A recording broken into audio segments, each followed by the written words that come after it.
ये दो एक प्रेजेंटेशन मैंने ओपन की हुई थी, शायद आप लोगों को यूनिवर्सिटी तरफ वाले बच्चों को नहीं समझ आए, but everything is in your book also.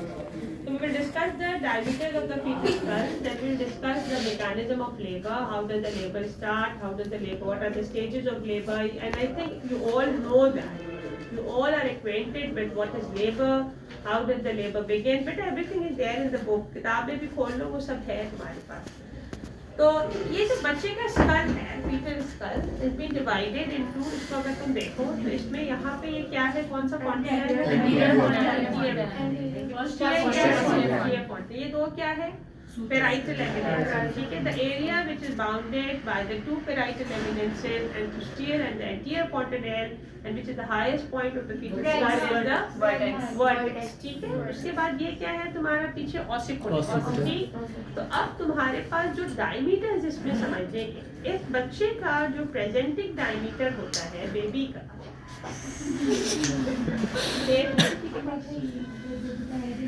ये ऐसे ही गर्दन इसकी निकलती है.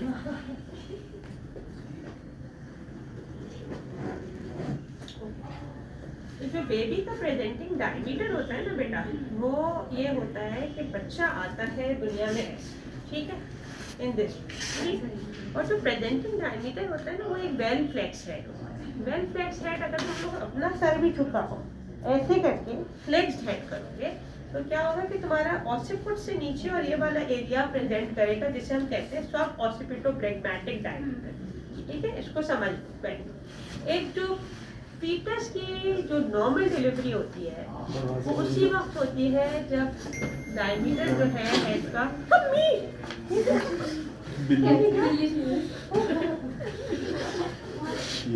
मुझे पहले तुम बता दे कि बिल्ली निकल रही है. बस ऐसे ही थोड़ा दरवाजा खोलो, मैंने कहा पता नहीं कौन आ रहा है. अलर्ट करते हैं ना पहले. हेलो डॉक्टर, अस्सलाम वालेकुम. ऐसी ना यार डॉक्टर जी, मुझे कह रही थी कि बेहतर नहीं होता कि कॉल कोई आप दोनों में से ले ले करते हैं. चलो okay. So this baby, you must understand the how does the babies head rotate during the labour. इसके जो डायमीटर आपको याद करने हैं, वो ये याद करना है कि दो डायमीटर्स बच्चे के हेड पे सब ऑसिपिटोब्रैगमैटिक और सब मेंटोब्रैगमैटिक.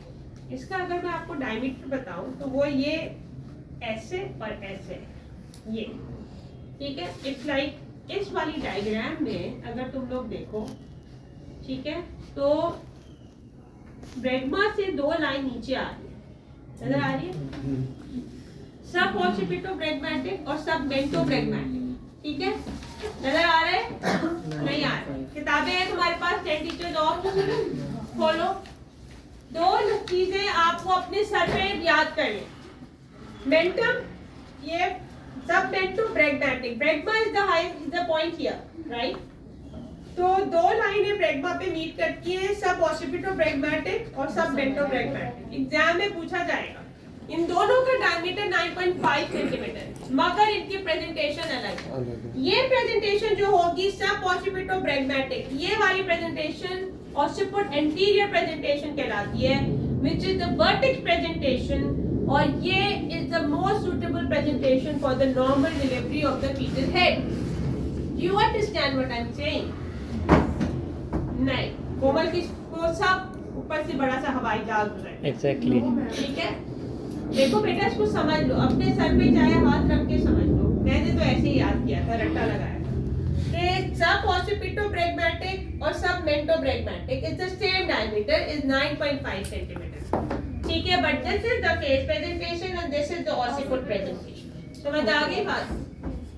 ये वाली जो प्रेजेंटेशन होगी ना, ये फेस होगी. ठीक है, ये लेस वेल फ्लेक्स्ड हेड होगा. ठीक, अब फर्ज करो मैंने अगर हेड यूं दिखा लिया है तो मेरी ये प्रेजेंटेशन है. अब अगर बच्चे का फ्लेक्स हेड थोड़ा सा ज्यादा डिफ्लेक्स हुआ तो प्रेजेंटेशन चेंज होके हो जाती है ऑसिपिट प्रेजेंटेशन, जिसे आप कहते हैं पीओपी, कंसिस्टेंट ऑसिपिट पोस्टीरियर प्रेजेंटेशन. समझ आ रही है बात? इसमें क्या होता है कि आप ऑसिपिट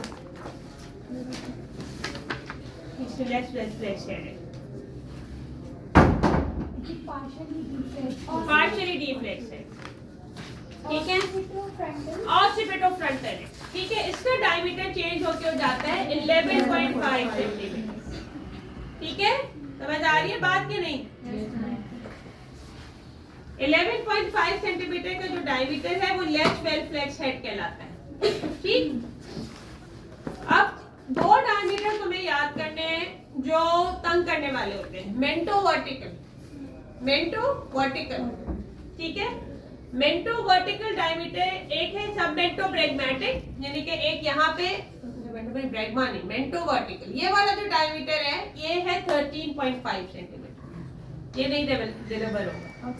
ठीक है, ये ब्राउ प्रेजेंटेशन। ठीक है, तो mentovertical from point of chin to the above posterior fontanelle is 14 centimeter or 13.5 centimeter is the diameter for which do not deliver is the brow presentation। कहाँ बैठोगे मेरे बच्चे?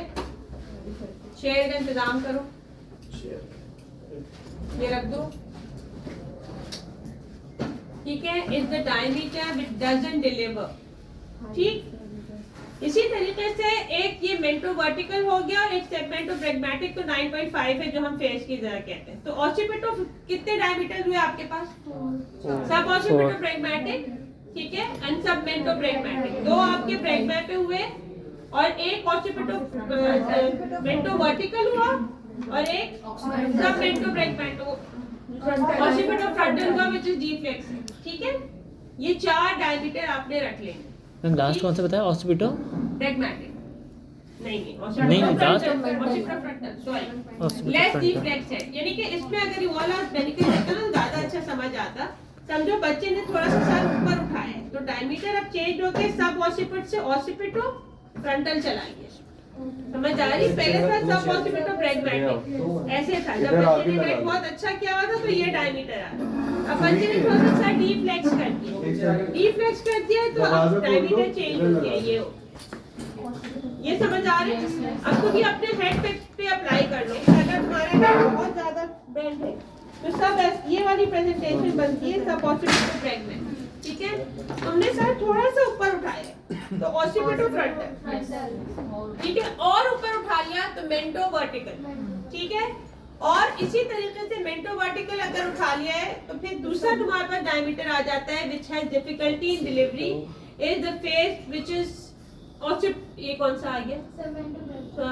सब मेंटो ब्रैग्मेटिक तो करा लिया था, मेंटो वर्टिकल हो गया था 11.5 है ना, ऑसिपिटो फ्रंटल हो गया था, सब ऑसिपिटो ब्रैग्मेटिक, सॉरी गड़बड़ कर दी मैंने।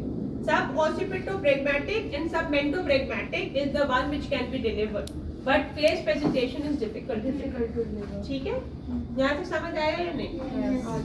ये आ गया। इसको थोड़ा सा तुम लोग को रट्टा लगाना होगा, घर जाके वो अपने सरों पे करना होगा ताकि ये याद हो। सिर्फ इसमें मैकेनिज्म ये है कि बेबी का हेड अगर वेल फ्लेक्स है तो डिलीवर होगा और नहीं है तो नहीं होगा। Okay, how many of you know the definition of what is lie, what is position, what is malposition, what is malpresentation? How many of you no?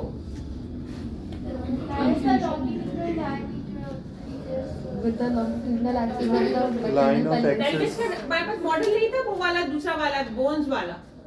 हाँ, मेरे पास।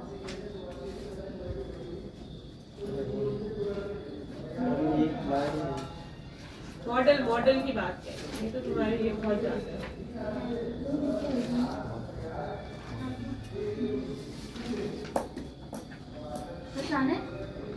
बोली पहले जाने कोई भी नहीं देने वाला तुम्हें, कहाँ से लेके आओगी? क्यों? जहाँ से ये लेके आए हैं। वो है ना फरोग, वो छुट्टी पर है वो मैं हमारा। तो सलीमा से लाया ना ये भी तो। सलीमा के पास है जी, हाँ ले आओ, भाग के ले आओ, शाबाश, मैंने किसी बताया।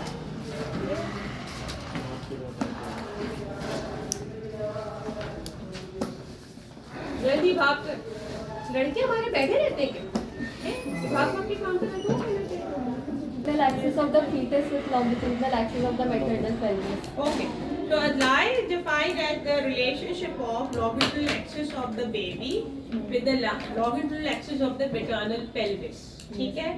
इन चीजों को समझो, तुम्हें समझ आ रहा है? मुझे लग रहा है तुम बहुत परेशान हो। हाँ, नाश्ता कर।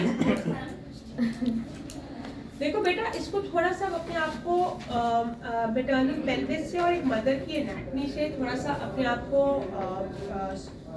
कराओ कि मुझे इस little difficult topic to grasp. एक पेशेंट ऐसे खड़ी हुई है, मदर, राइट? इस बेबी का इसके पेल्विस से क्या रिलेशनशिप है? ठीक है, एक this is defined as the lie of the baby. It is the relationship of the longitudinal axis of the baby with the longitudinal axis of the mother। ठीक है, लाई कैन बी longitudinal, जैसे इसमें है, ठीक है, ये लाई है कि बच्चा किस तरह लेटा है, and lie here is also longitudinal in both, because but the presentation is changed, ठीक? But if I rotate this baby somehow like this, the lie becomes oblique, right? So there are three type of lie. The lie can be this oblique, the lie can be this oblique. The lie can be this oblique, the lie can be this oblique. But if I further rotate the baby, this becomes transverse. Okay? So this is a transverse lie. So there are three type of lies. Thank you बच्चे। तुम्हारे लिए मैं दोबारा repeat करूँ। तुम्हारा नाम क्या है? तन्हाई वसीया। जी। So lie हम पढ़ रहे थे। What is the lie? Lie is the relationship of the longitudinal axis of the baby with the longitudinal axis of this mother. ये mother है खड़ी, ठीक है, maternal pelvis, ठीक? ये इसका pelvis है, ठीक? तो इस pelvis से इसको हटा दो भाई, वहाँ रख दो इसको भी हटा दो। इस pelvis से इसका जो रिलेशनशिप है बच्चे का, ये lie, ठीक है। लाई लॉन्गिट्यूडिनल ऐसे भी हो सकती है विद द ब्रीड प्रेजेंटेशन, और लाई लॉन्गिट्यूडिनल ऐसे भी हो सकती है, ठीक है। अगर मैं इसके हेड को यूं रोटेट करूं तो ये लाई क्या हो जाएगी? ऑब्लीक। ऐसे भी ऑब्लीक होगी, ऐसे भी ऑब्लीक होगी। इसी तरीके से अगर इस बच्चे ने और रोटेट हो और यहाँ तो ये क्या हो गया? Transverse. The lie can be either it can be longitudinal or it can be transverse, And it or can it be can be oblique. oblique. There are three types of lie, and you know the definition. The next definition we need to know is what is position. How do you understand the position? जब position समझ आ जाएगा तो उसका तुम्हें mal position भी समझ आ जाएगा। And what is presentation? Presentation क्या होती है? Presentation is the क्या चीज होता है? जी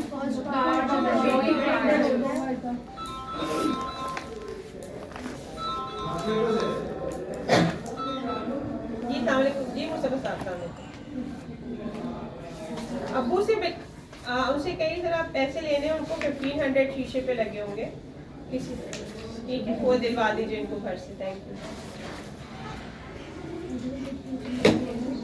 ये जो है आपका पोजीशन की डेफिनेशन बताओ, जिसने बताई थी। fetal part in line. बोलो, एक मिनट बताओ। Presenting part of the baby. नहीं, प्रेजेंटेशन क्या होती है? From the entrance of first part of baby into the pelvic cavity of mother. नहीं, द प्रेजेंटेशन सही डेफिनेशन बताओ ना। Fetal part of the definite maternal baby pelvis.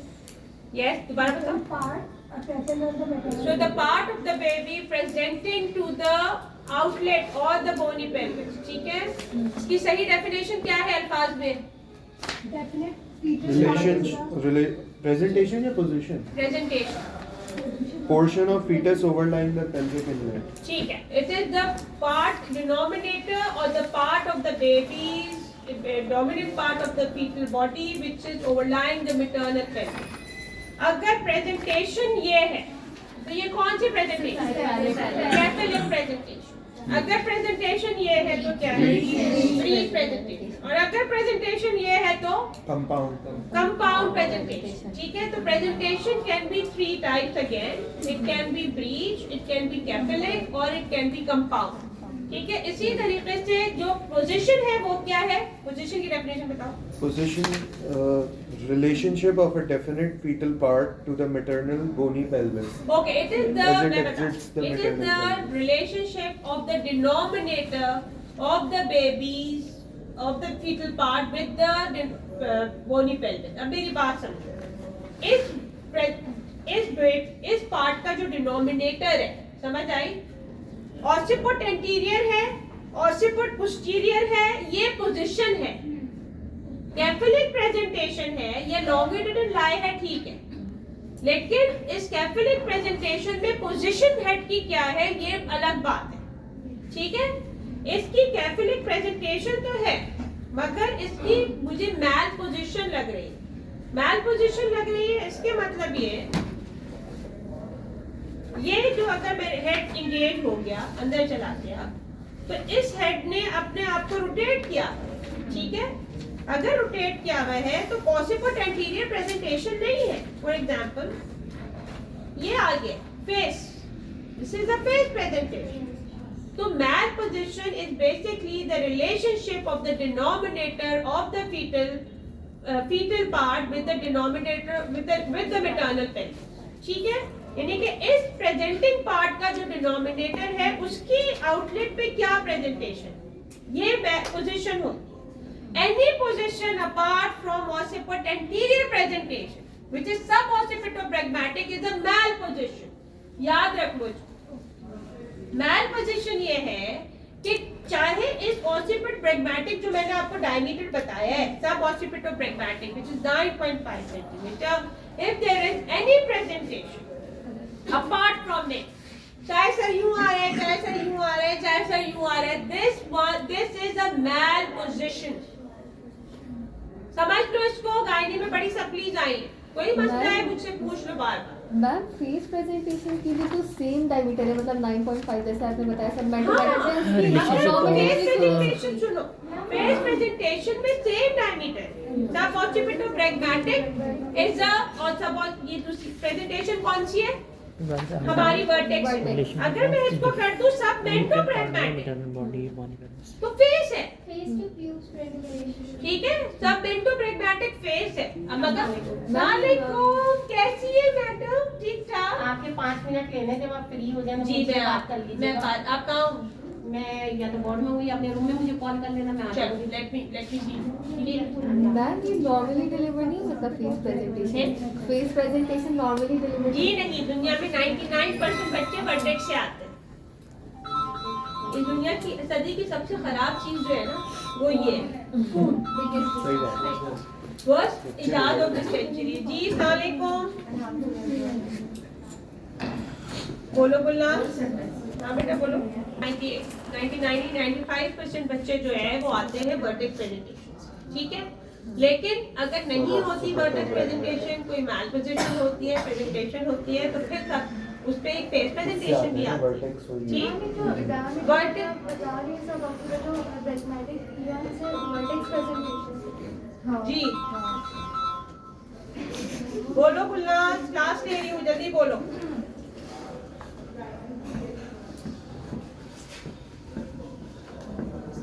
कौन बोल रहा है? मैं भी बात नहीं कर सकती हूँ, मैं प्राइवेट बैठती हूँ अतिया में और इमाम में नासिर, मैं क्लास ले रही हूँ, वहाँ चले, ठीक है। इमाम में मैं बैठती हूँ हफ्ते को और बुध को, तो इमाम में लेके आना है तो ले आइएगा, ठीक है। 3 से 5 इमाम, डॉक्टर्स आएगा जी। तो मैं खून उठाऊँ बाल, ठीक है। तो सब मेंटो ब्रैगमैटिक ये हो गया आपका। यहाँ पे थी मैं लॉस्ट हूँ।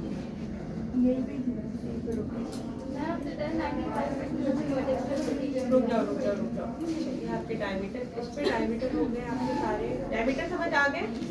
मैं अब आगे बढ़ती हूँ। Let me tell you. Ma'am इसमें लिखा हुआ है face presentation can deliver vaginally when the child is anterior, इसका क्या मतलब है? The vaginal delivery can occur, but it is a prolonged labor. It is a prolonged labor. ठीक है, usually it is prolonged labor to have, in case of face presentation there is secondary arrest and there is prolonged labor. ठीक। अच्छा, अब इस पे इसको mechanism of labor को समझो बच्चे। mechanism of labor जो है, मैकेनिज्म ऑफ लेबर को समझो। सबसे पहले ये समझ लो कि ये तुम्हारे डायमीटर्स क्या क्या है, ये तुमसे एग्जाम में स्टेशन पे पूछा जाता है।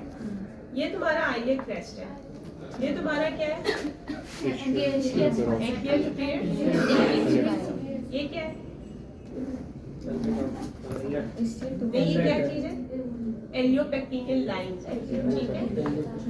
You should not be knowing the diameter of and the boundaries of anterior pelvis, pelvic inlet and pelvic outlet completely, ठीक है।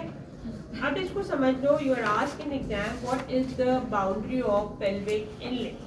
A pelvic inlet is bounded anteriorly by, ये क्या है, upper border of pubic symphysis, ठीक है।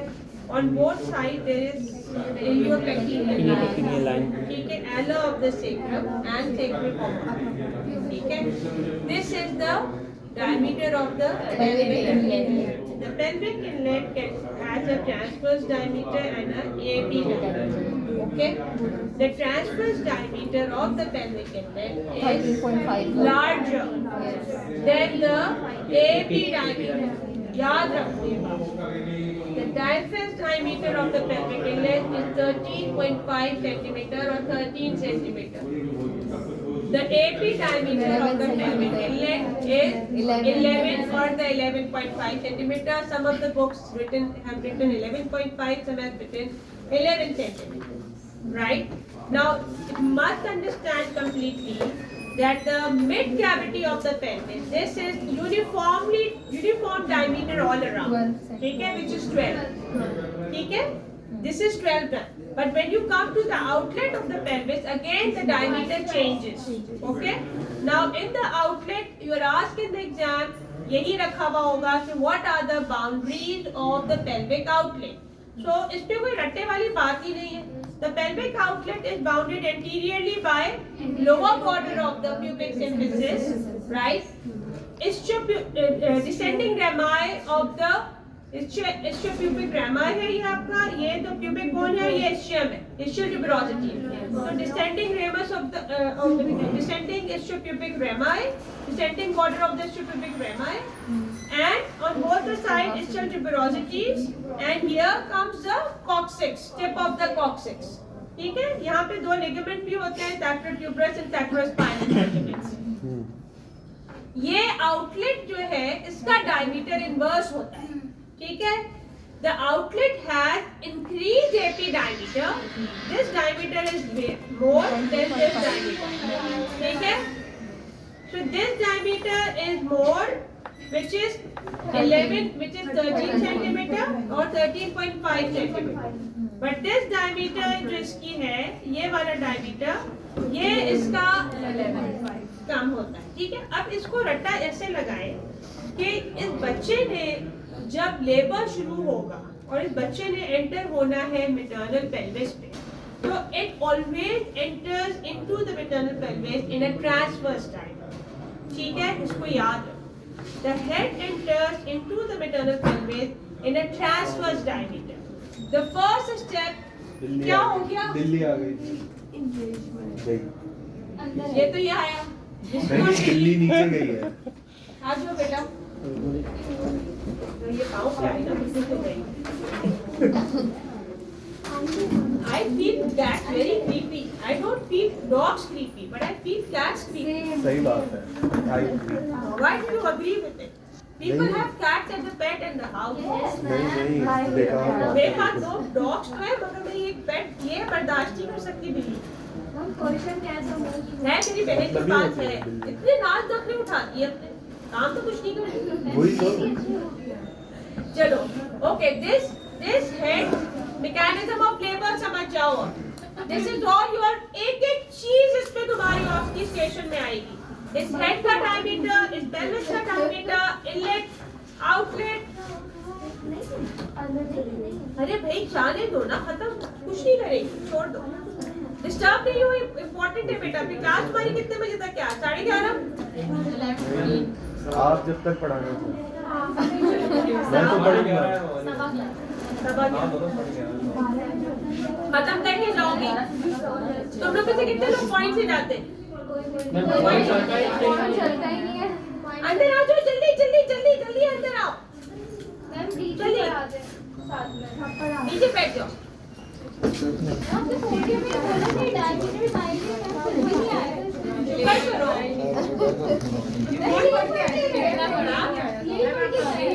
भी नहीं आया ना, फाइनल ईयर में तो हर हाल में आएगा, ठीक है, मैं बस hysterectomy is not. रट्टा रट्टा लगाने का फायदा हो गया ना, मतलब अभी और अच्छा हो जाएगा बेटा। This head enters mechanism of labour, समझ लो तुम्हारे इस पे चैप्टर में खोलो, इस पे मैकेनिज्म ऑफ लेबर का। Mechanism of labour have 5 stages, please understand. This head enters into the pelvis transverse, ठीक है। ये आपका जो इनलेट है उसका बॉर्डर जो डायमीटर है वो ट्रांसवर्स जाता है, और इस हेड का भी ये ट्रांसवर्स डायमीटर जाता है। हेड कभी भी यूं नहीं एंटर होता अंदर, ठीक है। Always the head enters transversely into the inlet, ठीक है। So now the first step when you do the mechanism of labor is the engagement. So how do you define the engagement? Engagement is defined when the widest diameter of the presenting part has already entered into the maternal neck. Okay? Now when I say widest diameter, तो आपको जब हम सिखाते हैं पर abdominal examination और बताते हैं कि हेड ये पे आपको ऐसे करना है, ठीक है, तो हेड कितना पैल्पेबल है ऊपर से 1/5, 2/5, 3/5, तो इसका बेसिकली मकसद ये होता है बेटा कि अगर मैं ये बोलूँ कि ये हेड इस तरह से एंटर हो रहा है, अंदर जा रहा है, तो मुझे अगर ये इतना एंटर हो चुका होगा, ज्यादा डायमीटर इस हेड का अगर अंदर जा चुका होगा, तो मुझे ऊपर से पैल्पेबल नहीं होगा, ठीक है। जब मुझे ऊपर से पैल्पेबल नहीं होगा तो इसके मतलब एंगेजमेंट हो गई।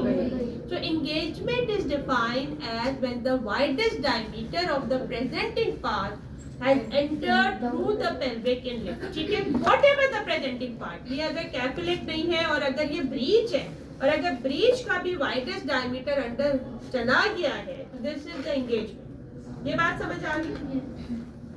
जब भी देखो बेटा, दो बातें मैकेनिज्म ऑफ लेबर में समझ कि लेबर का इनिशिएशन कैसे होता है। The labour initiation has a very complex process, there are many things. क्या है बेटा वो नहीं है, मोबाइल चल गई है। या मैंने बॉटल गिरी तो तुम्हें बिल्ली लगी। तो लेबर का इनिशिएशन कैसे होता है? Listen carefully. Labour is initiated by many auto signalling mechanism. इसको पढ़ लेना कि कैसे। इसमें कोर्टिसोल का भी रोल होता है कि फीटल कोर्टिसोल रिलीज होता है जिसकी वजह से लेबर इनिशिएट होता है। इसमें प्रोजेस्टेरॉन का भी रोल होता है कि जो आपका प्लेसेंटा है उससे प्रोजेस्टेरॉन रिलीज होना कम हो जाता है। This leads to initiation of labour. There are many things which are working. लेकिन इसको इस तरह भी समझो कि this baby has been lying in my tummy like this. ठीक है, बच्चा लेटा हुआ है मदर की टमी में, right? Now what does happen that this baby is pushed from the vagina and this इतना बड़ा जो आपको टमी बल्ज नजर आता है किसी भी फीमेल का, उसके बाद कैसे होता है कि ये बच्चा वजाइना से बाहर आता है। There are two things you must understand. आपका अगर आपको मैं अभी कहूँ कि आप अपना हाथ कॉन्ट्रैक्ट करें तो आपके हाथ के मसल्स क्या करेंगे? कॉन्ट्रैक्ट करेंगे और रिलैक्स करेंगे, ठीक है। तो क्या होगा, आपका जो कॉन्ट्रैक्शन में मसल कॉन्ट्रैक्ट हुआ और रिलैक्स करेगा तो it will reattain its whole length, ऐसे ही है। लेकिन क्या आपने कभी सोचा है कि बेबी पुश होके बाहर कैसे आता है? कॉन्ट्रैक्शन से। अगर यूट्राइन कॉन्ट्रैक्शन हो रही है तो ऐसा क्यों नहीं होता कि यूट्रस का कॉन्ट्रैक्टेड मसल वापस अपनी जगह पर आ जाए? तो इसमें देयर इज अ क्या होती है, ये क्या कहलाता है? What is this condition called? नहीं, देखो बेटा इसको समझ लो। all the muscles of the body they can contract and then they relax. But the uterine smooth muscles, which are the myometrium, they are unique in their ability. They contract and retract. They never relax. When I say retraction is a progressive shortening of the muscle fiber. Okay? There is a shortening. For example, अगर ये 10 centimetre कम, एक तो तुम्हें पता होना चाहिए कि uterus जब जैसे ही प्रेगनेंसी होती है, देखो बार when I more understand the anatomy deeper and I just say अल्हम्दुलिल्लाह कि हम लोग हैरान होता है इंसान कि अल्लाह ताला ने इंसान की तख्लीक कैसे किया। जो यूट्राइन स्मूथ मसल है वो इतना सा है, यूट्रस इतना सा है, ठीक है।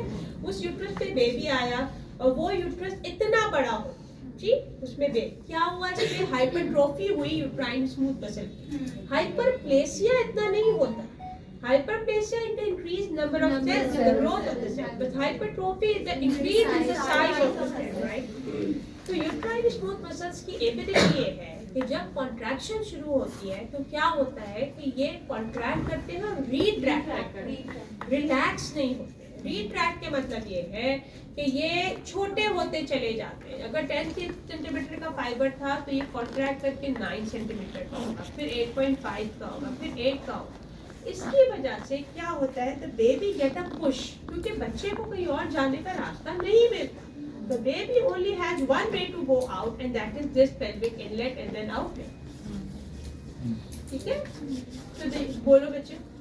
डॉक्टर ज़ुबैदा की क्लास में पढ़े आई सुनिए आगे हैं 1 के हैं, कुछ बोल नहीं रहा था, तो वहाँ की क्लास में आ गए। ठीक है, मोस्ट वेलकम। जाओ बच्चे।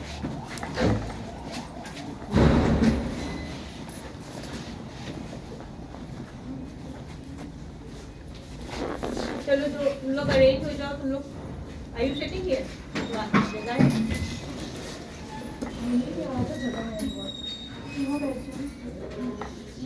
तुम्हें वहाँ से ज़्यादा अच्छा नजर आ जाएगा और you can you are comfortable here.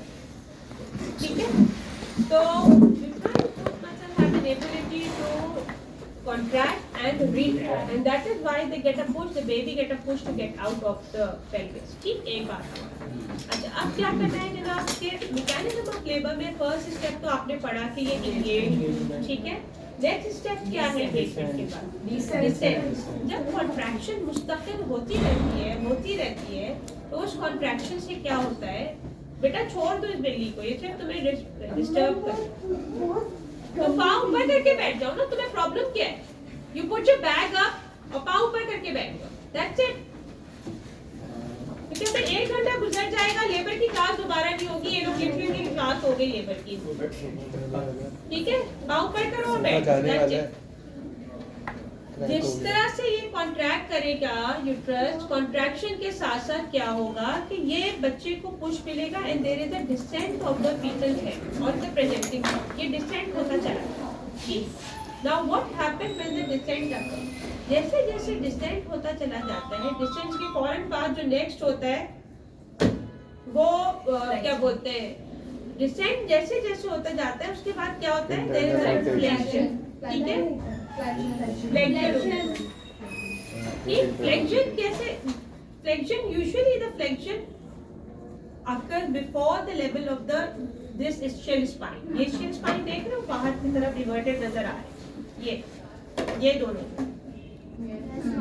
तो before reaching the level of the ischial spine, usually the flexion occurs. और descent तो मुस्तकिल होते चला जाता है क्योंकि उसको यहाँ, तो gradually जब वो descent होता जाता है, ये flexion अपनी हो जाती है। The aim of flexion is to convert the diameter of the head into occiput anterior, which is the most suitable diameter of the interior ना, anterior ना, इंटीरियर पोस्टीरियर तो फिर तो हो जाएगा। सब occiput pragmatic is OA याद रखो, occiput anterior, ठीक है, OA diameter.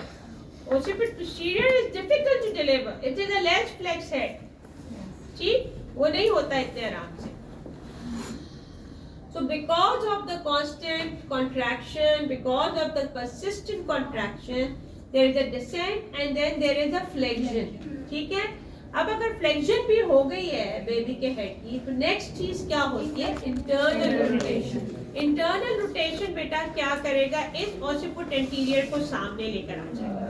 ठीक है, समझ आ रही है बात? At the level of the ischial spine, इस ischial spine के लेवल पे पहुंचते पहुंचते ये हेड रोटेट होके यहाँ, ठीक,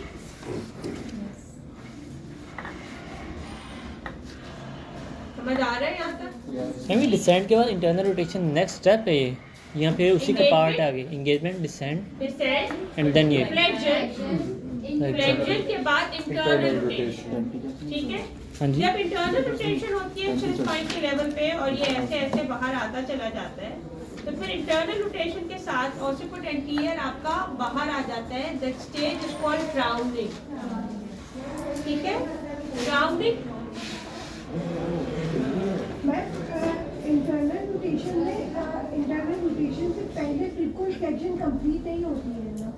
फ्लेक्शन इससे इतना तुम्हें याद इतना याद रखो कि तुम्हें जो बताना है एग्जाम में वो सीक्वेंस ऑफ इवेंट बताना है। बेटा पाँव ऊपर कर दो। हाँ मगर ये डर्टी कैट्स है, ये प्लेसेंटा खाती है। एक ही बार बाहर निकालने से ये पता है आपको, कल जब वो डिलीवरी हो रही थी उसको एग्जैक्ट टाइम पता था, जैसे ही बच्चा रोया वो इधर आ गई यार प्लेसेंटा मिलेगा, और उसके बाद बाहर चली गई। मजाक से हंस गया, मैं पूरा देख रहा था, उसको पता था जैसे ही पेशेंट लाए वो अंदर गई और वहाँ टेबल के नीचे बैठ गई, जैसे ही उसने आवाज सुनी वो इधर आ गई। ये डर्टी कैट्स है, they carry the infection and virus. तुम्हें क्या पता? हep B hep C सारे पेशेंट की हेपेटाइटिस बी सी के खाती है प्लेसेंटा। बिल्कुल हाथ नहीं लगाओ प्लीज। फिर भी तुम्हें जरूरत क्या है? जैसे मेरी बिल्ली को हुआ है ना, मुझे भूख लग गई है। कोई बात नहीं, तुम अच्छी बिल्लियां पाल लो बेटा, बहुत सारी बिल्लियां मिल जाएंगी अच्छी। इनको नहीं हाथ लगाओ, ये सब ऊपर करो प्लीज। इसको बाहर ही कर दें। तो ये आपका इंटरनल रोटेशन के बाद अब क्राउनिंग का इवेंट क्या होता है बेटा कि क्राउनिंग में क्या होता है कि when the presenting part do not retract back. जैसे ही क्या होता है जब आप लेबर में लेबरिंग वुमेन को देखेंगे ना, जो लड़के नहीं देख सकते लेबर, वो यूट्यूब पे देख लें लेबर का मैकेनिज्म। मेरे पास भी यहाँ पर है, मैं भी एक निकाल चला देती हूँ। तो उसमें क्या होता है कि जो आपका जो लेबरिंग वुमन है, ये जैसे ही रिलैक्सेशन होती है, कॉन्ट्रैक्शन जाती है, ये हेड वापस अंदर जाता है, ठीक है, और फिर थोड़ा सा बाहर नजर आता है। The moment when the head doesn't retract back from the perineum is basically called crowning, ठीक है। और क्राउनिंग का जो ये इवेंट, क्राउनिंग के बाद persistent contraction होती है तो फिर लीड टू द एक्सटेंशन, ठीक है। तो आपको ये सीक्वेंस याद करना है, engagement, descent, internal rotation, extension. Rounding इसमें नहीं आता मैकेनिज्म में, वो तुम एक लेबर में देखी। Extension and then external rotation. External rotation क्या होती है कि जब ये बच्चे का सर जैसे ही बाहर निकलेगा, विच इज द एक्सटेंशन। अब मैं समझा रही हूँ, रुको पहली बात। जैसे ये हेड बाहर निकलेगा, ये यूजुअली इसको आप ऐसे समझें कि बॉडी तो यूं नहीं, बॉडी या तो यूं आती है या यूं आती है, क्योंकि इस तरह से रोटेट।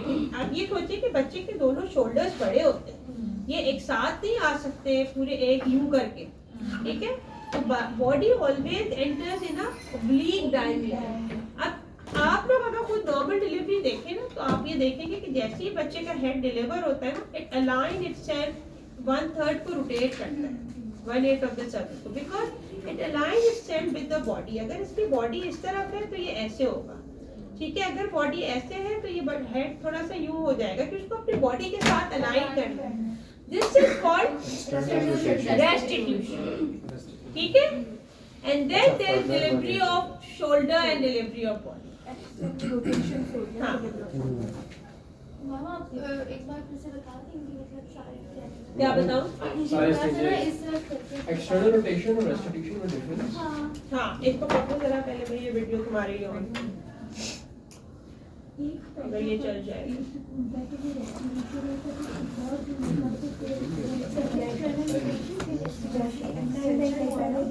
अब चुप रहना।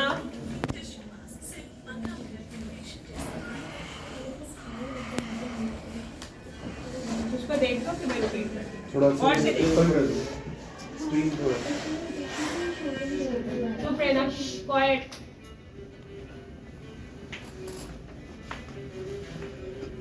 डिफेसमेंट हो रही है, ठीक है, सर्विक्स इज डिसअपीयरिंग।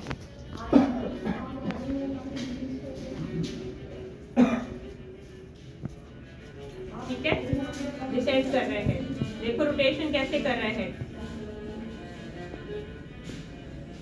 ठीक है। इंटरनल रोटेशन हुई, एक्सटेंशन हुई, क्राउनिंग हो गई है, ठीक है। अब क्या हुआ, बाहर निकला, अब ये से 1/8 को मूव किया with the lining with the body, Internal rotation, ठीक है। expulsion, लास्ट 30 सेकंड दोबारा कीजिएगा।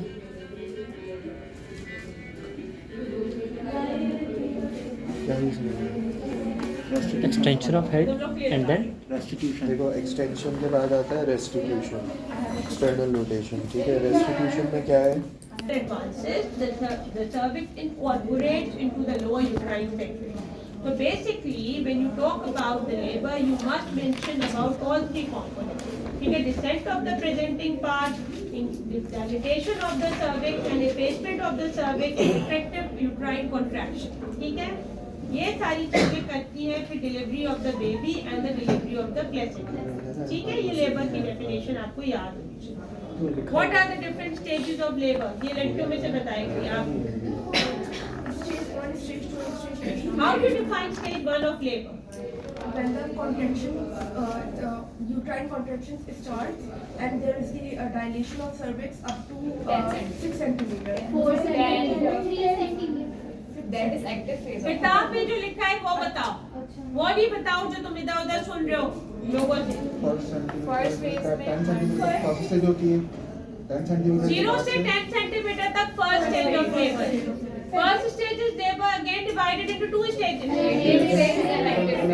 What is the latent phase of labor? First stage. dilation of 4 centimeter. अपने डायलिटेशन ऑफ 4 centimeter. ठीक है, 0 से लेके 4 सेंटीमीटर है latent phase of labor, and 4 centimeter onward is Active phase. active phase of labor. So what is the problem that can occur in the active phase of labor? Primary arrest. Secondary arrest. How did you find secondary arrest? Fourth year और final year तुम भी fourth year. Secondary arrest की क्या definition? क्या नाम है, effacement secondary arrest बाद में, सॉरी इफेसमेंट डायलिटेशन की भाई, इफेसमेंट तो हो चुकी So होती है। in a labor which has been progressing smoothly, if there is a halt to the dilatation of the cervix, or there is a problem with the descent of the liver and the liver stops progressing, this is the secondary arrest. In the active phase of labor, ये passive phase of labor में नहीं होगा। Active phase of labor में if there is a sudden cessation of the progress of labor, it may be because of the no dilatation or no descent, this is the secondary arrest of the labor. ठीक, अच्छा, ये आपकी हो गई first stage. Second stage के क्या क्या चीजें होती? How do you define the second stage of labor? ये फाइनल ईयर के बच्चे जी बताओ। From 10 centimeter dilation to the delivery of the baby. Delivery of the baby. Up to the delivery of the ठीक baby. है, it is the second stage of labor. ठीक, what is the duration of the first stage of labor? 14 hours primary, 5 to 6 hours. 6 to 8 3 to 8 hours. Ma'am, 3 to 8 hours in 6 to primary. 8 3 normal to 8 hours? 2 hours. मैं first stage की बात कर रही हूँ। 2 hours. 2 घंटे में बच्चा 0 से 10। नहीं वो तो फिर 6 to 8 है। यार ये तो है आपके प्रेसिडेंस लेवल पर जाएगी। थोड़ा सा तो कॉमन सेंस का बात दो। 10 सेंटीमीटर डायलिटेशन 2 घंटे में करा दी तुमने। 20 hours. 12 hours in primary. 20 hours तो आपने तो सुनाई दिया। 20 आवर्स पूरी डिलीवरी की होती है। मैं 14 hours in 24 घंटे तक फैमिली में कोई बच्चा डिलीवर हुआ है, बहन का, भाई के यहाँ, कोई खाला, फूफी, कोई तो कजन पैदा हुआ होगा, कोई भी पैदा नहीं हुआ। यहाँ भी लेबर नहीं देखा तुम, कोई 20 घंटे लेबर होता है बेटा। There should be a guesswork, but guess has to be sensible guess. 3 to 8 hours. 3 to 8? Precipitated labor with G. multi-parous में हमारे पास 8 hours तक होता है और जी मल्टीपैरस पे वो सही बता रही है। मैं तुम्हारा सुना था बात, but I wanted the all guess. समझ आ गया ना सबको कितना पता? 6 to 8 hours is the length of labor of a grand multi में जिन्होंने पहले नॉर्मल पैदा किया हुआ हो बच्चा, तो उनमें लेबर क्विक होता है। लेकिन जो प्राइमरी ग्रेविडास होते हैं उनको आपको टाइम ज्यादा देना पड़ता है because they go through the labour first time. ठीक है, तो उनमें जाके आपको वेट करना पड़ता है अराउंड 8 आवर्स। जैसे अब मेरे पास लास्ट उसमें मेरे पास पेशेंट आई दोपहर 2 बजे 3 बजे मेरी ओपीडी में विद 2.53 cm डायलेटेड, अच्छा सर्विक्स था, and I left her for the normal labour, she was primary gravid. Painful contraction के साथ रात 11 बजे सेक्शन मैंने किया, when there was no progress of labour. ठीक है, वो 5-6 cm पे अटक गई। तो अब मैंने कितना टाइम दिया? 3 बजे से लेकर रात 10 बजे, 4, 5, 6, 7, 8, 9, 10, तो अगर 7 घंटे में वो 3 cm से 7-8 cm पर ही पहुंची हुई है और हेड डिसेंड नहीं कर रहा है, ऊपर ही पड़ा हुआ है, तो फिर मुझे डिसीजन करना पड़ेगा ना कि ये है। हाँ एक सवाल है मैम, आपने जैसे वो बता रही थी 2.5 पे रुक गई थी, क्या आपका प्रोस्टाग्लैंडिन ले सकती थी? दोबारा बोलो। वो 2.5 पे आके रुक गई थी, नहीं सर्विक्स रुकी नहीं थी, लेबर शुरू हुआ था ना। नहीं डायलेट नहीं हुई थी मैंने सर्विक्स। 2.5 पे तो मैंने एडमिट किया ना, उसके बाद तो डायलेट होना शुरू हुई ना। तो आपने कहा ना सी सेक्शन किया उसी का। सेक्शन तो मैंने उसका रात 10 बजे किया है, 8 ठीक है, इतना सेंटीमीटर। टाइम दिया आपने उसको ना। हाँ। अच्छा, उसमें अगर नहीं हो रहा था मिसाल के तौर पे, तो हम उसको इंड्यूस नहीं कर सकते प्रोस्टाग्लैंडिन। इंड्यूस इंडक्शन से क्या होता है? What is induction? इंडक्शन से start of initiation labour. Induction क्या होता है? एक मिनट रुक जाओ, मैं इसका कॉन्सेप्ट सही करती हूँ। What is induction? नहीं तुमने बोला एक पे एक। मैं बोल रहा हूँ प्रोस्टाग्लैंडिन उसको हम देते हैं क्योंकि उसकी तो उसके मैकेनिज्म बगैर प्रोस्टाग्लैंडिन की कॉन्ट्रैक्शन आ रही थी। नहीं कॉन्ट्रैक्शन वो ठीक है आपकी बात में, मैंने पढ़ा था 10 टीचर्स में प्रोस्टाग्लैंडिन ये काम ये भी करता है कि वो इन्फ्लेमेटरी सेल्स को इंड्यूस कर मतलब करवाता है वहाँ पे ना सर्विक्स पे, तो सॉफ्ट रैटनिंग करते हैं उसकी। अरे बच्चे 3 सेंटीमीटर पे सॉफ्ट सर्विक्स है, डायलेट हो गई है। 2.5 आपने कहा तो 2.5 3 में कितना फर्क है? ये मेरी 2 उंगलियां मिला के 2 सेंटीमीटर है, मैं ऐसे करूंगी ये 3 सेंटीमीटर हो गई। 2.5 3 में कितना फर्क है? स्केल पे रख कर मेजर की हुई है मैंने। सही है, तो मतलब उसको 3 सेंटीमीटर कोई और ऑप्शन नहीं सिवाय सी सेक्शन के। एक मिनट, तुमने एक तो टर्म गलत यूज किया, इंडक्शन। नहीं मैंने कहा था उसको नहीं अभी पहले सुन लो तुम। अब आप गलती से सुनो निकली। बच्चों। इंडक्शन ऑफ लेबर के मतलब ये होता है कि लेबर शुरू नहीं हो रही और मुझे आर्टिफिशियली शुरू करना है, ठीक है? सही। उसके लिए प्रोस्टाग्लैंडिन की टैबलेट दी जाती है विजाइनली या जेल फॉर्म में, ताकि वहाँ लोकल चेंजेस सर्विक्स को सॉफ्ट करे और लेबर शुरू करे। एक बार बिल्कुल ठीक है। अगर लेबर स्टार्ट हो गया है, पेशेंट मेरे पास आती है, उसको कॉन्ट्रैक्शंस आ रही है और सर्विक्स डायलेट हो, क्या मेरी दो डेफिनेशन में ये दो चीजें नहीं आ रही? हैं। और सर्विक्स शॉर्ट भी हुआ Short भी। फेस हुआ है। मैंने तुमसे बोला सर्विक्स शॉर्ट था, थिन था। नॉर्मल सर्विक्स इतना लंबा होता है, 4 centimetre long cervix which is not labouring. जैसे ही पेशेंट लेबर में जाती है, यही सर्विक्स शॉर्ट होते होते होते होते इतना सा होता है और गायब हो जाता है। तो मुझे तो पेशेंट को यहीं पे एग्जामिन करके देखना है कि ये लेबर में जा रही। आई लेफ्ट हर, मगर मेरा मुझे पता था कि मेरे दिमाग में एक चीज थी कि वो बच्ची थी 18 साल की, पठान बच्ची, और वो बेबी था तकरीबन 2.83 kg का। रिलेटिव सीपीडी में जा सकता है अगर अच्छे साइज का बेबी है और बच्ची यंग बच्ची होती है जो 17-18 साल की, छोटी सी 40 किलो की वो बच्ची, तो उसका पेल्विस और एक बच्चे की मैल पोजीशन में प्रॉब्लम हो सकती है। तो हो सकता है कोई 2.5 kg का बच्चा होता है वो स्लिप होके आ गया, लेकिन पैसेंजर बड़ा था, ठीक है। तो I gave a trial for 8 hours but there were the signs of obstruction, नहीं आ रहा था नीचे हेड, तो मुझे डिसीजन लेना था। नहीं, मैं असल में सवाल मेरा यही था आपसे कि अगर मिसाल ऑब्स्ट्रक्ट हो गई है तो कंजर्वेटिव कोई तरीका नहीं मैनेजमेंट करने का मेडिसिन के जरिए कि उसको है अगर यही हेड ऊपर होने के बजाय नीचे होता 0+2 स्टेशन पे, तब तो मैं वैक्यूम या फॉर्सेप लगा रही, वो तो हाँ, लेकिन ये हेड ऊपर है अभी ऊपर अगर हेड है बहुत, तो आप वैक्यूम फॉर्सेप नहीं लगा सकते, यूट्रस रप्चर हो जाता बच्चा हो गया। ठीक है। मेंटेन कब कराएंगे? वो जब आप Induction 4 सेंटीमीटर ऑनवर्ड हो जाए, उससे पहले नहीं। अब तो कहते हैं कि 6 सेंटीमीटर पे आप आर्टिफिशियल रप्चर करें, ठीक है, जल्दी है। ओके, तो कहाँ पहुंचे हम लोग? What we were doing? So we were doing the second stage of labor, the first stage of labor, and then the third stage of labor. Third stage of labor क्या होता है? नहीं पता। नहीं पता। बच्चा हमारा पढ़ता नहीं है? नहीं पढ़ता। पढ़ना है। पढ़ना है।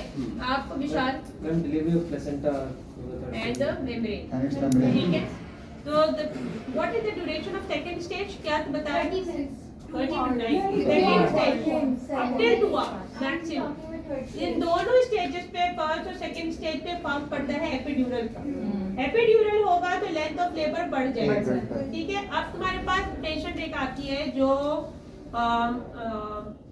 प्लेसेंटा डिलीवर जिसका नहीं हुआ, तो कितना मिनट दोगे तुम प्लेसेंटा के लिए? 30 मिनट। तो अब 30 मिनट से बियॉन्ड अगर हो जाए और किसी का प्लेसेंटा डिलीवर हो तो उसको क्या कहते हैं? Arrest in the third stage. retained placenta. ठीक है, it is the complication of the third PPS stage status of बढ़ labor, जाता which is called retained placenta. अब जल्दी जल्दी लिखो complication of the stages of labor. ठीक, यहाँ तक समझ आ गया? Mechanism of labor समझ आ गया? Fetal head की diameter समझ आ गए? bony pelvis के diameter समझ आ गए? प्राइमरी अरेस्ट क्या था? प्राइमरी अरेस्ट और सेकेंडरी अरेस्ट की बेटा मुझे एक किताब दिखाओ ताकि मैं देखूं कि तुम मिस नहीं करो। मैम एक चीज़ पूछनी है, बोलो। मुझे ये पूछना था कि जो आपने पहले स्टेजेस बताई थी, इसमें मैटरनल एफर्ट किस पॉइंट पे आती है? क्राउनिंग के बाद? अब मैं बता बिल्कुल बता रही हूँ। जिस तरह फर्स्ट स्टेज First को stage के हमने बाद। डिवाइड किया है हाँ एक्टिव और पैसिव, इसी तरह second stage is also divided into active and passive. Passive। ये बिल्कुल ऐसे ही कर लो कि क्या बोलते हैं जब वो- ये बात, इसको तुम ऐसे समझ लो कि आपको अगर इतना ज्यादा कहाँ क्या हो गया मैम इसके बुक में लिखा हुआ है इसके रिस्पांस पे जब आता है ना, जब मतलब सेकंड से जब स्टार्ट होता है कॉन्ट्रैक्शन मैटरनल पुश, नहीं बेटा तुम इसको ऐसे नहीं समझोगे। इसमें लिखा हुआ था। मैं समझा रही हूँ, इसको ऐसे समझ लो। Basically head has to be on the perineum, ठीक है। Perineal nerve supply is same as the rectum, याद रखना। अगर रेक्टम में, मैं तुम्हें सिर्फ एक कॉन्सेप्ट दे रही हूँ, उसको समझ लो। अगर रेक्टम में फीकल मैटर भरा होगा, अगर जब तुम लोग को बहुत जबरदस्त लूज मोशन हुआ हो, तो there is a condition when you can not sit, you have to go to the bed washroom, ठीक है। बिकॉज ये नर्व सप्लाई उसी एरिया की है, विजाइना की। पेल्विक स्प्लैंकेट नर्व आ रही है S1, S2, S3, S4। Mother का, बेबी का जब तक हेड पेरिनियम पे नहीं आता, जब तक ये पेरिनियल ब्लड नर्व स्टिमुलेशन नहीं होती, वो मैटरनल अर्ज टू पुश नहीं। लेकिन जब हेड इतना नीचे पेरिनियम पे आ जाता है कि वो मैटरनल अर्ज टू पुश आती है, तो mother has to bear down and push the baby out, ठीक है। ये होता है, जिसमें और कुछ वो नहीं है। There is a one stage when there is no urge to push and the second stage is जी बोलिए कौन बोल रहा है? फरीद भाई ने बताया,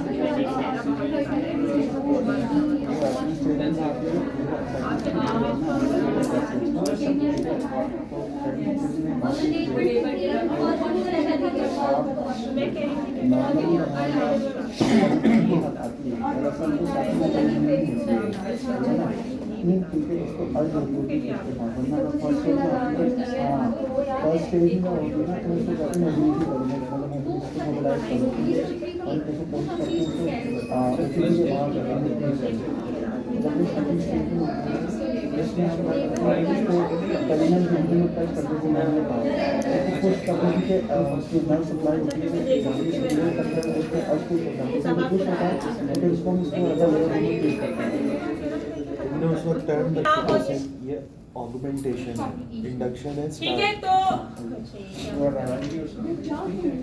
पढ़ लेना।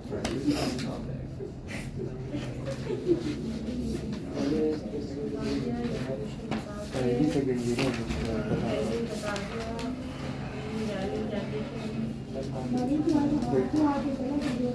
how do you monitor the baby in labor?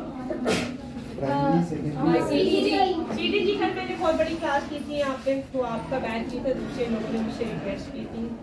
So the monitoring of labor during labor is monitoring the baby during labor is very important, ठीक है, जिसे हम कहते हैं fetal surveillance. The fetal surveillance are done by many means. One of the means of fetal surveillance is you are constantly auscultating the fetal heart. Constant auscultation of the fetal heart, either it is by a simple fetoscope or a sonograph, and there is the advanced means with the help of cardiotocographic monitoring. So there are certain conditions in which we need to monitor the fetal hearts very regularly. For example, if you are delivering a scar pregnancy, जैसे previous 1 C-section, previous 2 C-section का patient है और उसको आप labour का trial देते हैं, तो उसमें there is a risk of uterine rupture, आपको electronic fetal heart monitoring continuous करनी होती है या प्रोलॉन्ग करनी है। इसी तरीके से एक पेशेंट आपके पास अगर फीवर रन कर रही है, कोई ट्विन प्रेगनेंसी है, किसी को आप प्लेसेंटल इब्रप्शन सस्पेक्ट कर रहे हैं, ऐसे पेशेंट्स को आपको अगर और आप लेबर देखना चाह रहे हैं, उनको ट्रायल देना चाह रहे हैं, तो उनको continuous electronic foetal heart rate monitoring की जरूरत होती है।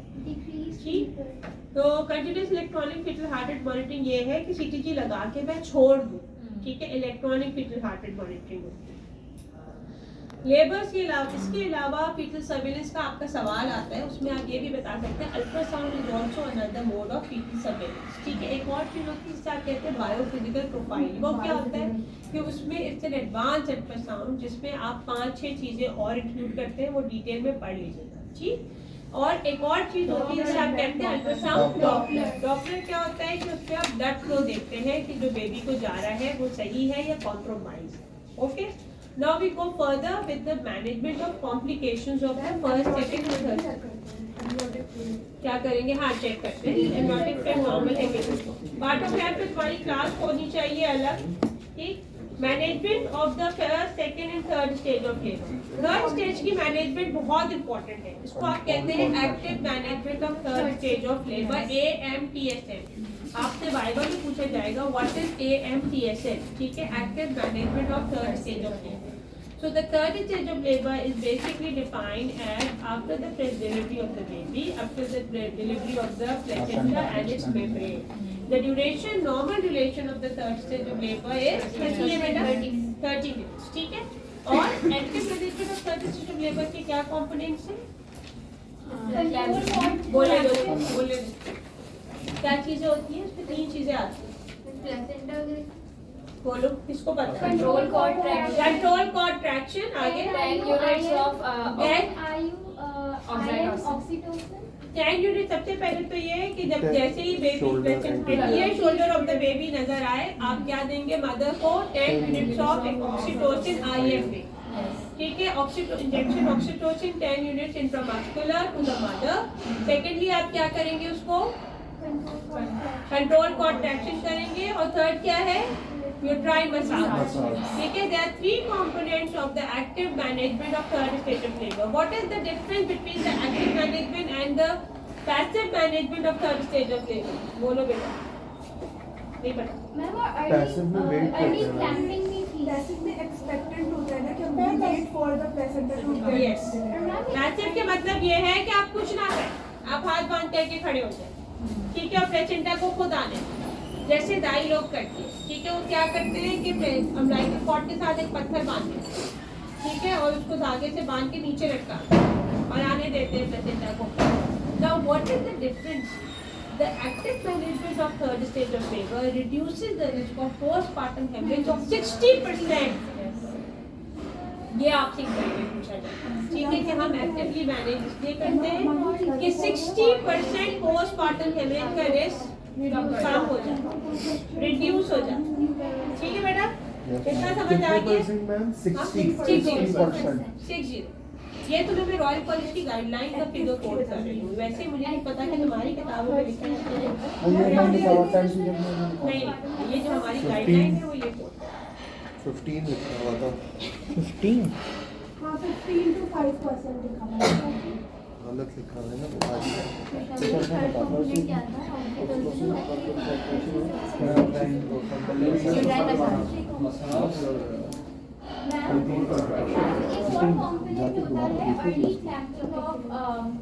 जो लड़के नहीं हैं उन्होंने देखी। बोलो बेबी एनेमिक हो तो हम लोग डिलेड कॉर्ड क्लैंपिंग करते हैं। So मैम, अगर delayed cord clamping is not the part of this. जी प्लीज बोलिए। थर्ड स्टेज में अर्ली कॉर्ड क्लैंपिंग करते हैं, लेकिन अगर बेबी अगर एनेमिक हो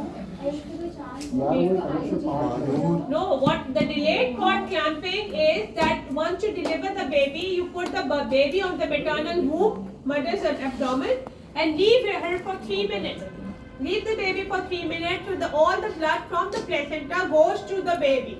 Right? But this is not a component of active management of third stage of labor. ये तो अर्ली कॉर्ड क्लैंपिंग है। Early cord clamping, delayed cord clamping है जो 3 मिनट के बाद आप करें। अब इस पे काफी रिसर्च पेपर आ गए हैं कि वो कहते हैं कि आप 3 मिनट के बाद कॉर्ड क्लैम्प करते हैं तो it reduces the risk of foetal anaemia. ठीक है, ये कह रही थी कि अगर फीटल IUGR बेबी हो तो ये तुम यहाँ क्यों कॉम्प्लिकेट कर रही हो लेबर में? नहीं मैम, अगर किसी को हम एक्टिव मैनेजमेंट थर्ड स्टेज करें और अगर बेबी एनेमिक हो तो हम करेंगे अर्ली कॉर्ड तुम यहाँ कंफ्यूज क्यों कर रही हो उसको इससे? IUGR के कितने बेबी नॉर्मल डिलीवर होते हैं? नहीं पता तुम्हें अभी? फोर्थ ईयर में हो ना? फाइनल नहीं बेटा, बताओ मुझे IUCR के कितने बच्चे तुम नॉर्मल डिलीवर करती हो? बहुत रिस्ट्रिक्टेड बेबीज को नॉर्मल डिलीवर करती हो। तुम्हें क्या पता वो निकल के रोए भी ना? बहुत रिस्ट्रिक्टेड बेबीज के लिए तो आपको बहुत कान खड़े करने पड़ते हैं। डिलीवर भी फॉरन करेंगे तो फॉरन पीडियाट्रिशियन को हैंड ओवर करेंगे। तुम्हें क्या पता वेंटिलेटरी सपोर्ट पे जाए? तो चीजें कॉम्प्लिकेट नहीं करो, समझ आई? इधर से इधर चीज नहीं मिलाओ ऐसे, ये दो अलग बात है। इसका कोई ताल्लुक ही नहीं है डिलेड कॉर्ड क्लैंपिंग का AMTSL से। AMTSL is active management of third stage, वो अलग चीज है। हम कर सकते हैं active manage if the pregnancy is low risk, हर जगह लिखा हुआ है। हाई रिस्क प्रेगनेंसी में आप नहीं करते हैं ये डिलेड कॉर्ड क्लैंपिंग, याद रखो। ये सब चीजें ऐसे नहीं किया करो कि कोई लेवल क्योंकि छोटा है इसलिए तुम इतनी चीजें कॉम्प्लिकेट नहीं करेंगे। डिलेड कॉर्ड क्लैंपिंग वगैरह जो है ये हायर लेवल की बात है, ये अभी आप लोग के इस पे नहीं आएगी। डिलेड क्लैंपिंग पता होना चाहिए। अगर आपको पता है कि 3 मिनट्स तक you should wait so that is reducing the chance of foetal anaemia, लेकिन हम हर पे नहीं अप्लाई कर सकते हैं। ओके, आगे चलिए। Complication of first, second and third stages of labor. सबसे पहले ये बताओ what is abnormal labor? जो कि लॉन्ग हो चुकी है 15-14 आवर्स के ज़्यादा लॉन्ग हो रहा हो, सडन ना हो रही हो। बोलो। 3 कॉजेज होती हैं, पावर, पैसेंजर और शेल्फ। तो abnormality in any of these three, इन तीनों में से कोई भी चीज एबनॉर्मल होगी तो एबनॉर्मल लेबर की तरफ जा सकते हैं। फॉर एग्जाम्पल, अगर आपके पास पेशेंट है which is who is not contracting well, ठीक है, आपने सिट्रोसिनोल इन्फ्यूजन दिया मगर कॉन्ट्रैक्शन वैसे नहीं आ रही, she can go into abnormal labour. Similarly आपके पास एक पेशेंट है which is contracting but the cervix is not dilating, ठीक है। So again, cervix की dilatation 1 centimeter या 2 centimeter per hour से 1 centimeter in multi and 2 centimeter in multi 1 centimeter primary पे नहीं हो रही है, आपने वेट भी कर लिया तो ये दिस इज द पैसेज की एब्नॉर्मैलिटी हो सकती है। पैसेंजर, जैसे मैंने अभी आपको अपनी एक एग्जांपल दी कि देयर वाज अ पेशेंट कि मैंने उसको नॉर्मल ट्रायल दिया और 8-9-10 बजे तक वो वही 8 सेंटीमीटर पड़ी रही, हेड नीचे नहीं आ रहा था, so we have to take decision कि यहाँ पे ये कोई पैसेंजर की प्रॉब्लम, ठीक। तो abnormal labor is the term which is used when there is a problem with the progress of labor due to any of these 3 reasons. Either there is problem with the passage or there is a problem with the passenger.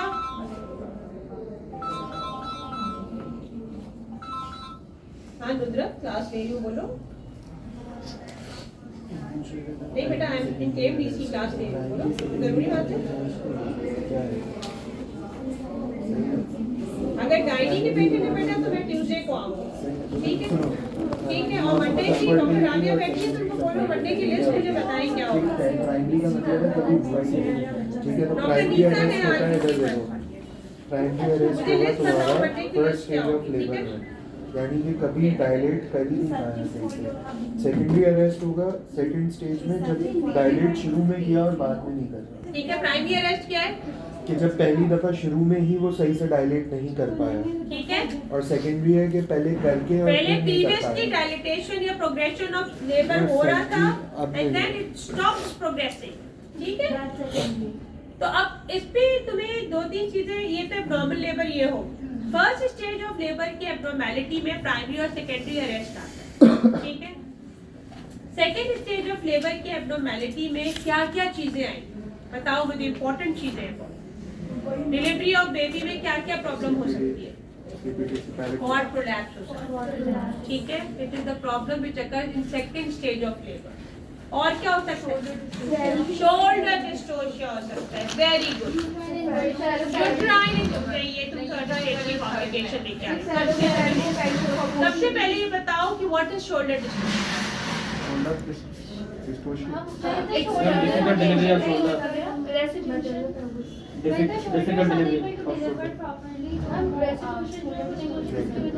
पे पूरी class तुम्हारी होगी, It is basically a shoulder dystocia is a condition when there is when excessive maneuvers are used to deliver the shoulder of the baby, which is stuck behind the anterior superior iliac spine. Sorry, behind the pubic symphysis or the halo of the sacrum. बस baby का जाके वहाँ पे shoulder stuck हो जाता है. When the shoulder fails to, when the baby's head fails to deliver because of the impaction of the fetal shoulder behind the pubic symphysis, and extra maneuvers has to be used in order to deliver the baby vaginally. It is a obstetrical emergency. Second stage of labor में बेटा 2-3 चीजें याद रखनी है कि head fully dilate हुआ. So now अब non progress of second stage of labor एक कि तुम्हारा हेड फुल डायलेटेशन के बाद भी प्रोग्रेस नहीं हुआ है, either due to some malposition और सम caput formation या कोई भी चीज़ है. Port prolapse is a complication which is again an emergency situation. Obstetrical emergency has to be dealt immediately. There is a complication which it occurs because of the you can lose the baby if you do not deal it immediately. Third मैंने आपको क्या बताया था? Shoulder dystocia. Third stage की जो complications है वो क्या है? Uterine inversion क्या होता है?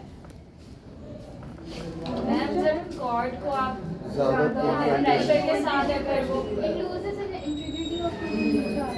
तो बेसिकली इसमें ये होगा कि जो यूट्रस है, किसी के पास फालतू मोजा है?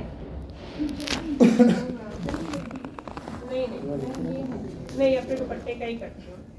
तो बेसिकली अगर ये जो कैसे बनाऊँ? नहीं दिखाओ. देखो बेटा जो सॉक्स होता है ना उस पे बड़ा अच्छा ये होता है, सॉक्स के ऊपर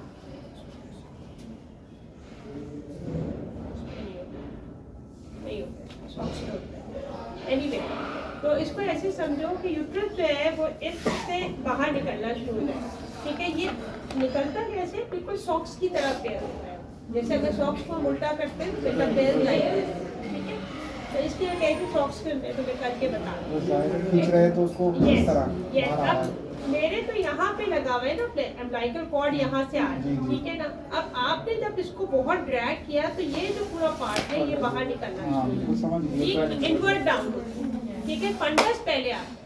This is a obstetrical emergency. Patient die immediately because of strong vagal stimulation. Vagal stimulation होती है, severe bradycardia होता है, mother can die immediately. ठीक है, तो uterine inversion is a complication of third stage of labor. बहुत important complication जो आप लोगों से मैं expect कर रही हूँ बताना, वो आप नहीं बताना. Postpartum. ठीक है, postpartum hemorrhage is defined as loss of more than 500 ml of the genital tract immediately after the birth of the baby. Again, it is divided into 2 types: primary, postpartum hemorrhage, and secondary. Primary which occurs within 24 hours, and from 24 hours up to 12 weeks की definition आ गई है, check कर लेना. Definition change हो गई है, अब 6 weeks 4 weeks नहीं है. पहले 42 डेज था, 6 वीक्स, अब 6 वीक्स नहीं है. The definition has been change from क्या बोलते हैं बेटा, जो नई रिकमेंडेशन है उसको फॉलो करो.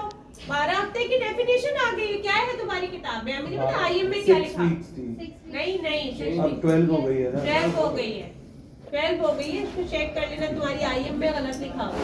नहीं आईएम में 10 टीचर्स पुरानी होगी ना, दिखाना यार जरा तुम लोग मुझे भी.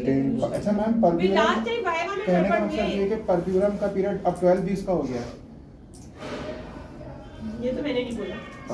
नहीं पूछ रहा हूँ मैं, क्योंकि परप्यूरम अलग मुझे पता है, लेकिन मैं पूछ रहा हूँ आपसे. मैं अभी तुम्हें डेफिनेशन देंगी. पूछ रहा था, एडिशनल सवाल था यार. हाँ सही है ना, लड़ क्यों रहे हो यार? बोल रहा है गलत सवाल. कोई बात नहीं, मेरे बच्चों की तरह लड़ रहे हो तुम तो बिल्कुल. ये बात तो भूल ही करते हो. He's so proud of bullying. Wow.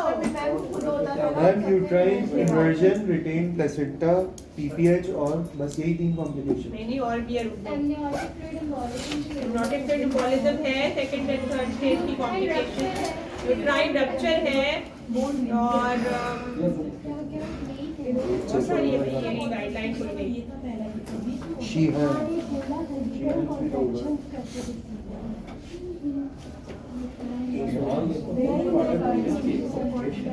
वो पीपीएच में जाएगा। कॉम्प्लिकेशन का सेकंड स्टेज में वो क्या था सेकंड स्टेज में जाएगा। एमनियोटिक सेकंड स्टेज में कॉम्प्लिकेशन बताओ। अब बता सब लोग को। भाई तुम्हारे पास कोई रीसेंट किताब नहीं है आईएम के अलावा? मैं पहले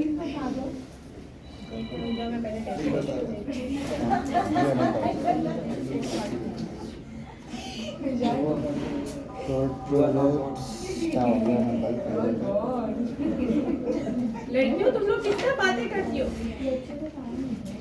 ओके मैं भी अबे भाई class Primary postpartum hemorrhage is the most common form of major obstetric hemorrhage. The definition of PPH is the loss of 500 blood or more of blood from the genital tract within 24 hours of the birth of a baby. It can be minor when it is a bleeding of 500 to 1000 or major when there is more than 1000 in it. Major can be subdivided into moderate, which is 1000 to 2000, and severe, which is more than 2000. समझ आ गया? Less than 500 is minor, more than 500 is major. Major can be moderate and severe. 1000 से ज़्यादा होगा तो severe हो जाएगा. ठीक है? Okay. The secondary PPH is defined as abnormal or excessive bleeding from the birth canal between 24 hours and up to 12 weeks postnatally. समझ आ गया? किसी ने गड़बड़ नहीं करी, लिख दो। इसमें सबसे बड़ा रीजन इसमें इन्फेक्शन है, सबसे बड़ा। ओके, शोल्डर डिस्टोशिया यूट्राइन 8 होने तुम्हारे ख्याल में 12 हफ्ते तक होगा? 12 हफ्ते तक यूट्राइन 8 होनी होता है। यूट्राइन 8 होनी is the cause of primary postpartum haemorrhage, not the secondary postpartum. और मैम एक होता है retained product of conception. Product of conception मैं भी आ रही हूँ ना यार, तुम लोग भी तो इतना भूलते हो बच्चों। आज वो कहाँ है तुम्हारी भागने वाली मशीन? ये एक bleeding disorder होता मैम शोल्डर डिस्टोशिया जो बताया था वो भी सेकंड का था ना, सेकंड है, स्टेज। एक और भी होता है। जो तो सेकंड स्टेज की कॉम्प्लिकेशन। आपने 3 कॉम्प्लिकेशन बताई कि कॉर्ड प्रोलप्स, शोल्डर डिस्टोशिया, एक और क्या थी? अरे Non बीच में progress. मुझे कराना है, बीच में मैंने करा क्या दिया। थी तीसरी? मैम करवा दें। ये कोई और ही करा, काफी है इतना। बहुत ज़्यादा क्या एक कॉर्पोब्लास्ट, सेकंड शोल्डर डिस्टोशिया, तीसरा Non-progress of labor. खुश हो गई फॉरेन क्लास खत्म होने के नाम से, है ना?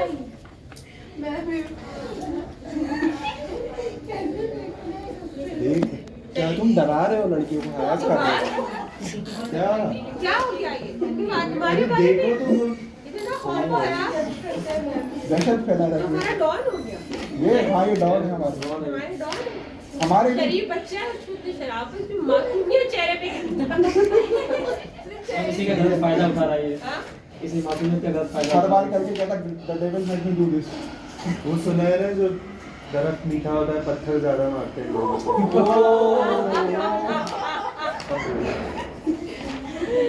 क्या समझते बच्चे, लड़के हैं बेटा? लड़के तो कम ही है ना? 40 है। 40 है। ये कौन से बच्चे आ रहे हैं? अरे यार 41 ना। क्लास में बैठ के लीजिए। ओके, तो थर्ड स्टेज की कॉम्प्लिकेशन में आपके पास क्या होगा? रिटेन प्लेसेंटा होगा। एक कि प्लेसेंटा फेल्स टू डिलीवर, ठीक है, within 30 minutes. What is the management? Management is manual evacuation of the placenta into the OT, ठीक, manual removal of the placenta. दूसरी कॉम्प्लिकेशन आपकी है uterine inversion, which is a very important complication, again surgically corrected, ठीक, if is not done immediately surgically corrected। Third, तीसरी complication आपके पास postpartum haemorrhage. Postpartum haemorrhage की पूरी क्लास आपकी होनी चाहिए. It's a very important thing. It comes again and again in your mind. You should have very clear concept. Ma'am चौथी चीज क्या हो बोलो. वाइवा में ये रखे होंगे हमारे पास जी model? जी सब रखते. सारी डमीज ये इसी पे पूरा वाइबा होता है. अच्छा इसी पे होगा इसका करके बताना होता है, मैकेनिज्म करके बताना होता है. एक तकिया रखी होती है, उसके ऊपर शीट डली हुई होती है. उस तकिया के ऊपर पेशेंट का एक अम्लाइकस बना होता है कि ये बेबी लेटा हुआ है, और उसमें आपको करके बताना होता है what is position, what is presentation, what is engagement, ये सब बताना. ठीक है, व्हाट इज लाल पोजीशन, ये सब बताना. How to measure the height of fundus, what is polish grip. ठीक है, व्हाट इज मैन्यूवर. जी बोले ये बात. मैम आपने बताया था 500 से लेके 2000 तक जो होता है वो सिवियर और मॉडरेट हो सकता है. नहीं, 500 is minor, major is more than 1000. The major postpartum hemorrhage is again divided into moderate and severe. If it is more than 2000, it is severe. If it is less than 2000, it is moderate. ठीक है. But moderate, major postpartum hemorrhage. अच्छा, और जो C section होता है उसमें 1 litre तक मतलब 1000 ml तक नहीं, वो नहीं. होता है. 500 पता नहीं किसी ने लिखवाया सिर्फ था. 590 बेटा 1000 ml हम क्या ब्लड लगाते हैं सबको. नहीं, वो कह रही थी कि उसमें अप टू 1000 नहीं वो ml खातून ऐसी है. सर्जरी करती होंगी कि इतना ब्लीड करती होंगी.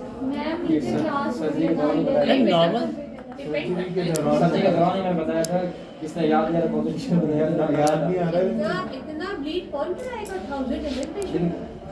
उन्होंने ये नहीं कहा, उन्होंने कहा 1000 तक भी हम नॉर्मल कंसीडर नॉर्मल कंसीडर करते हैं. हाँ. एग्जैक्टली. ये बोला तुमने. हाँ, मतलब उसके बाद और C section में- वगैरह वो है, लेकिन मतलब उसको कोई कॉम्प्लिकेशन का वो नहीं होता. नहीं आई डोंट थिंक सो कि 1000 का कट ऑफ है. क्या 1000 कंप्लीट का नॉर्मल कंसीडर. इसीलिए मैं कंफर्म कर रहा था. देखो ये तो हमें पता है कि ऑपरेटिव बर्न में ब्लड लॉस ज्यादा है.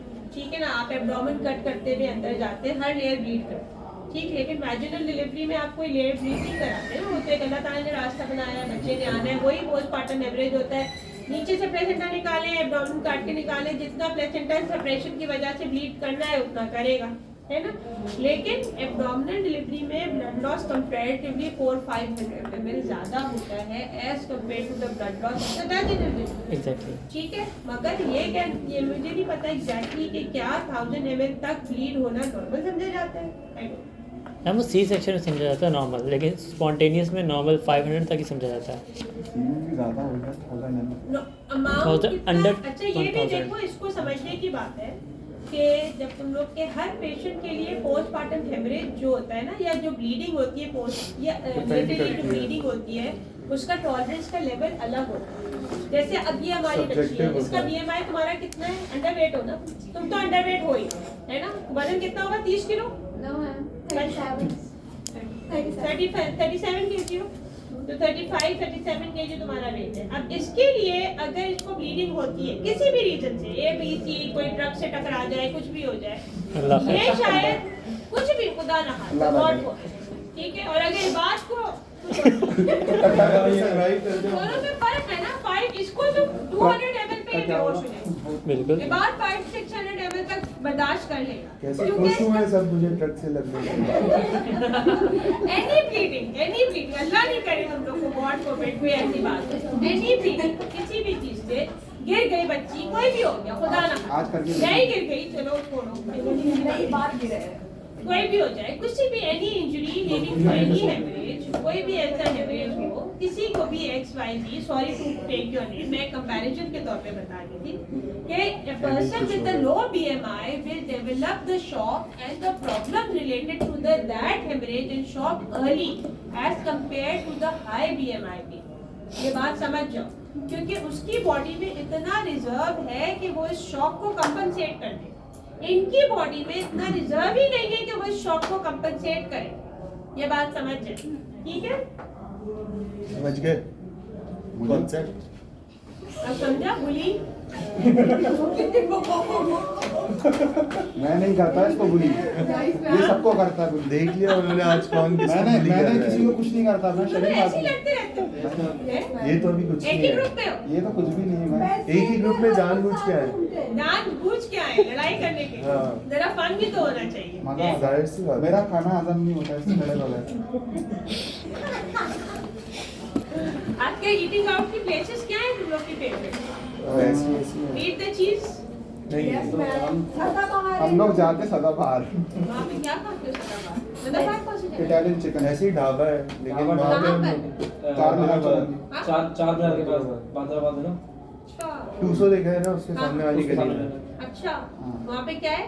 वो एक ढाबा टाइप का उसमें इटालियन रेस्टोरेंट चिकन है। हाँ बेहतरीन। हाँ? बहुत सारे आइटम है बहुत सारे लेकिन इटालियन चिकन माय फेवरेट। बहुत अच्छी है वहाँ। फूड पांडा पे भी है आप मंगा सकते हैं। क्या नाम है? सदाबहार। सदाबहार मैम टायरिंग बंद हो गई है 25 से बंद हो रही है। मंगवा तो सकते हैं ना। मैं वैसे भी नहीं जाती हूँ, बाहर नहीं खाती हूँ। मुझे पता नहीं होता कौन सा चिकन है क्या है। मुझे बहुत खाद में चीजें आती है, कौन सा ऑयल यूज किया है क्या किया है। Anyway, any questions till now?